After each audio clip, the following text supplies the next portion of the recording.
Well, good afternoon. I'm really glad to be here today with you guys. I'm at Apex Capital, local company about 35 miles away from here. Um, Chief Client Development Officer there. I've been there for 15 years. 15 years ago, when we received loads and paperwork, we used to receive a FedEx envelope in the morning around 10:30 a.m. We will open the envelope. We will look at the bill of ladings. You could smell the smoke.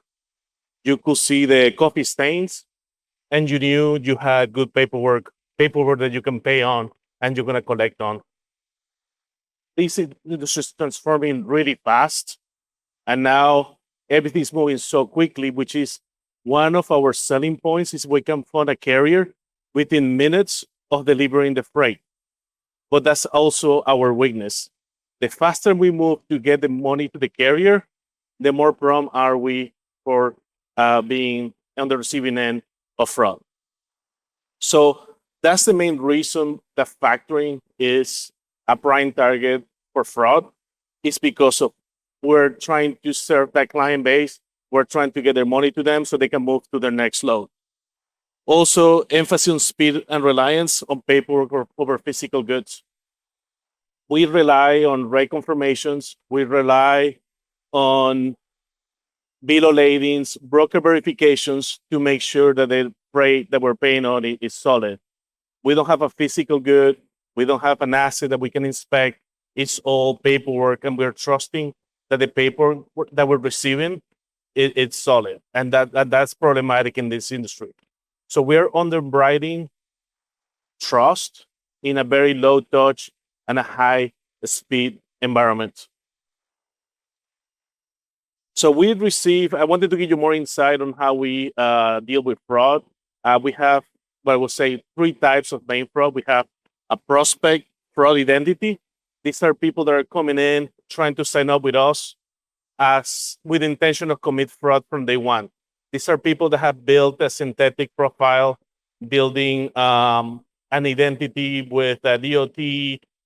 Even they can even pass a credit check, and they look good on paper. And we have seen this scenario happen right after COVID. It was very frequent. We were almost seeing it daily, right? We were under target by these bad actors. So some of the things that we had done to prevent that is like we had to take a step back. I look at our processes and say, hey, what we've been doing in the past is not working anymore. We have to revisit our area of weaknesses, and maybe we need to go outside, and maybe we need to hire some of these other companies, some of these other services that can help us vet some of these carriers out. So we have been using more of use of third-party verification tools. I could tell you, and most of people have said this throughout today, there's not a single silver bullet. We have to have employ different tools like a Carrier Assure, Highway, Carrier 411, the different things that we have been using to vet some of these carriers. Not on one. Sometimes we get information on one, sometimes the other one, but there's very solid ROI that you're spending a few $100s and saving thousands of dollars. So it's been worth it for us. Also, cross-reference DOT, MC data with phone, email, behavior patterns, and in some cases, our salespeople, if they're unsure, they will require a live call verification just to see who they're talking to, look at the driver license, and make sure things add up.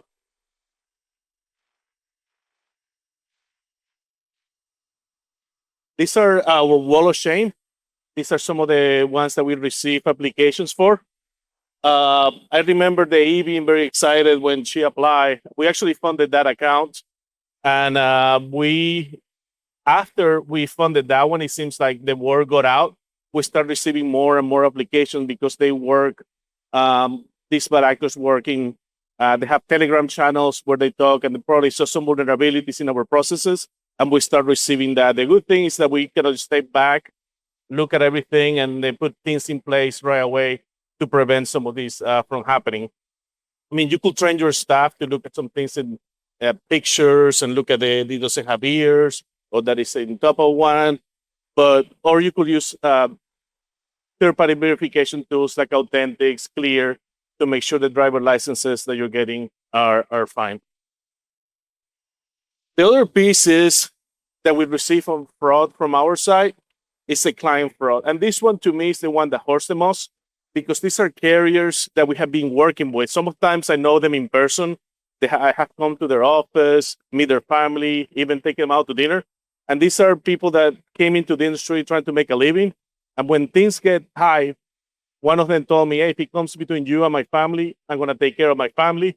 So right before they go out of business, they will go ahead and load you with bad paperwork, and it will take you 30, 40 days to find out by the time you get information from the broker. And that's where we have experienced the biggest losses on our end. It's basically getting defrauded by somebody that we trust. Some things that we have to prevent some of that is we have tightened our audit processes. We are using a lot more of the data and technology to give us those alerts. And also pattern recognition with tools and AI, OCR technology, TransFlow, Triumph Pay, and PDF metadata tags to see if there's manipulation on the paperwork. This is just an example. This is a screenshot. It doesn't mean for you to read it, but it's one of the things that we had to implement. And we implemented this in a hurry. We were receiving fraud at around 2023. And we went back and said, okay, why do these carriers have in common? We see a spike on the invoice size. We see a spike of the number of invoices. So we have our data science team come up with ways on how to do regression analysis on the patterns of the carriers.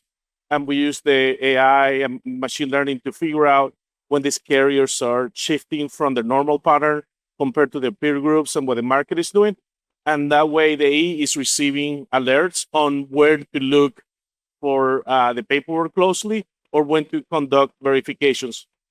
We can afford to call brokers on every single load. The brokers can afford us to receive those calls. The accounts payable department get pretty irritated when we're having to call. So we are basically trying to find out, okay, when is time to do it? And we're trying to focus on that 5%, 4% of situations that we think are high threats, high alerts, and that help us reduce some of that workload and still be efficient with our clients and getting that money when they need it. This is something that I don't see very often. I have seen it lately, and it's very concerning. And this is broker fraud with infiltrated agents. With people working remote, some brokers are onboarding agents that could be overseas. We've seen people in Macedonia, Armenia, sometimes India, and they're infiltrating legitimate brokers, and they're going into their systems and creating loads on their CRM and having owner operators move the freight through our carriers and sending it to the factoring company to get paid. So when we receive those loads, we go into the broker portal, or we can call accounts payable to verify. And we're being told that these loads are valid, that they're in their system, they're set to pay and everything. And it takes 30, 40 days for the broker to find out that that's happening, and the bad actors are inside their operations. So this is very concerning because tactics are evolving, they're getting more creative, and they're willing to play the slower game. They're taking their time sometimes. So one of the things that we're doing is spending more time with our clients, training the clients, also using our credit checks to alert our clients of identity theft or things to look when they check on a broker. We give them notes. Hey, on this load, make sure the domain address looks like this, or make sure you call this number to double check. Last thing we want is our carriers to pull a load that is invalid and not get paid. And also in some instances, we see some of the brokers that come in and we look at a broker. Okay, so if this broker is being in business for 6 months, but somehow they go Walmart freight, that doesn't add up. So let's take a deeper look and call the shipper and see who the actual broker is on this load. So with fraud, you have to move very quickly. Even when we find out there is fraud, we have to move really quickly to find the original broker and look to reroute payments before they release the payment to the fraudulent carrier. And this is just an example. And just like this one, I have hundreds of this. We have a internal communication channel in the company where every time we see one, we share rate confirmation. So what we see is fraud, because education is just one step for preventing fraud, is having your work employees aware of the fraud, and that way they can communicate with the clients as well and continue that training. So this is just an example, and I have hundreds of this. This is a fraudulent rate sheet for Uncommon Logistics. Here, that address doesn't match the real Uncommon Logistics address, and also the routing number and all that for the truckload is different. And if you see the last part on the second page of the rate confirmation, it says to email all the invoices to your broker directly. So we look to train our clients on what to look for on those rate sheets when you see the typos or Gmail addresses, or sometimes it's altered. We look to kind of give them that information so that way you can make sound decisions, because by the time we see this, it's too late. That means our carrier normally already hold the load and we are not funding them on it. So it's too late, and we see it every single day. And this is the actual valid rate for Uncommon Transport. Different address. The address to send the invoices for accounts payable is there, and they have a different structure on the what we call the badging number, load number, reference number is different. So we work with thousands of different brokers in the United States and Canada, and this is one of the problems, is that everyone has their own forms, everyone has their own bill of lading. So it's very hard to recognize some of the patterns. So we have to focus on the ones that are higher volume, so we can see, okay, these are all look certain way, but the industry is so fragmented, and it makes it very easy for bad actors to get in and take advantage of that situation. And this is just a text messages. I'm not gonna go through it, but it's just an example of bad actors taking their time. This is one of our carriers was advertising to hire owner operators, and he received a phone call from a prospect saying, "Hey, I have these trucks. I could run under your authority. I also have connections with brokers, and I can run those loads under your authority." And the carrier, in experience, start exchanging messages with them.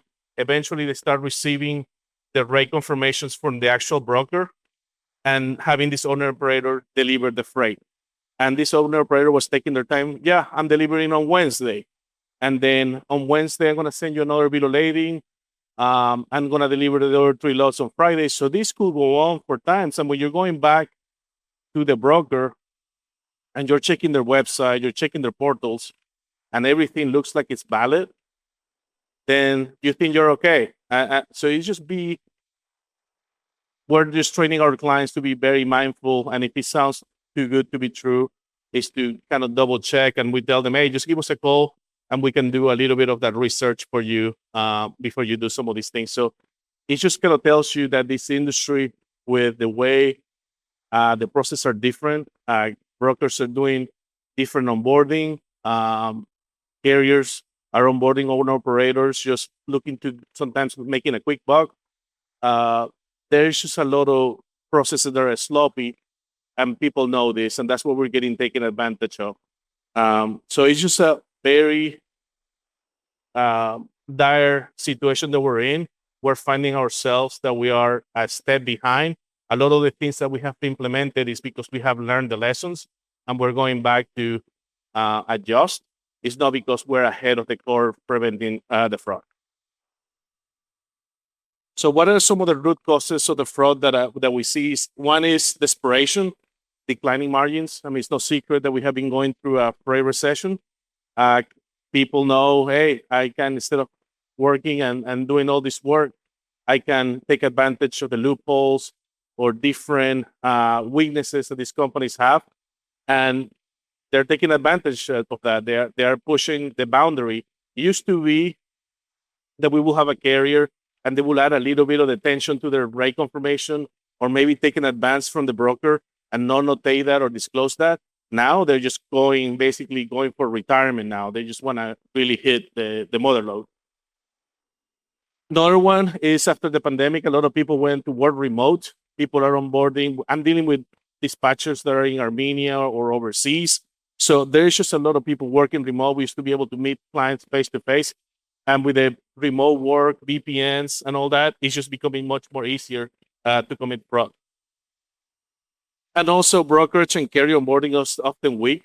That's why we see so many new entrants in the industry, like Carrier Assure, Highway, because they see the need. There's like, hey, we need to improve our processes. We need to get better, and we need to share information and get better as a collective. Otherwise, we're gonna keep losing money to bad actors. So not everything is bad news. We have some good news as well. Third-party verification tools are addressing some of the market need. We also the technology for OCR AI is getting much better. We are seeing a lot of the alerts coming on the front end, and we have been able to improve our fraud losses in the last 2 years consecutively. So we're seeing some things that we're adapting to it. We're getting better at it. We're getting better identifying our carriers on the betting carriers on the front end. We're getting better at buying the invoices. So we see that we can do this, and as long as we continue to work together, like we're doing today, and share that information, I think we're gonna continue to improve and receive less of it.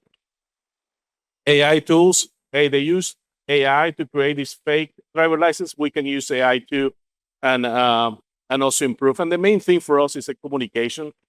We are now more open to communicate with our competitors or other partners in the industry, communicate with our clients.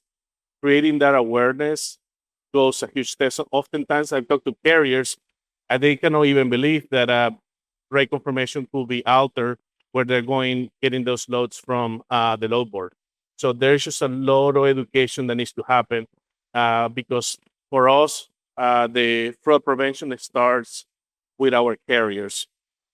And we talk about bad actors, but a lot of it, what happens, it's our own processes or the way we did things in the past. It opened up and gave them access to it. So it's a matter of also for us to take accountability and look at the things that we were doing and say, hey, we need to close all of this. We just implemented MFA like 2-3 years ago. And MFA is a technology that's been around for years because we thought we were good, but we're like, hey, MFA has been around for years. We just need to adopt those technologies and get better.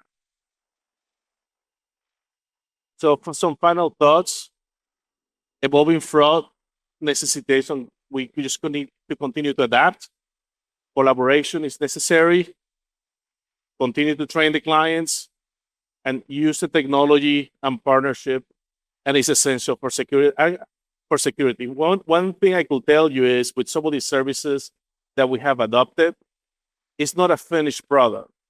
Sometimes you just gotta take it, and they have a roadmap. They have people building these tools, and over time it continues to get better. So sometimes it's like, hey, trust the process. Like they have people dedicated to work on these products, and over time they're gonna get better. And as long as there's more people adopting them, and the communication is there between the broker, the shipper, the factoring company, we just need to kind of continue that path and improving all these products, all these solutions that are out there to prevent the fraud. This is what I have for today. Here's my information. If someone else wants to, collaborate, contact me, share some horror stories, and anything, just can find me there, or you can find my profile on LinkedIn as well. Well, thank you for your attention. I appreciate it. Thank you.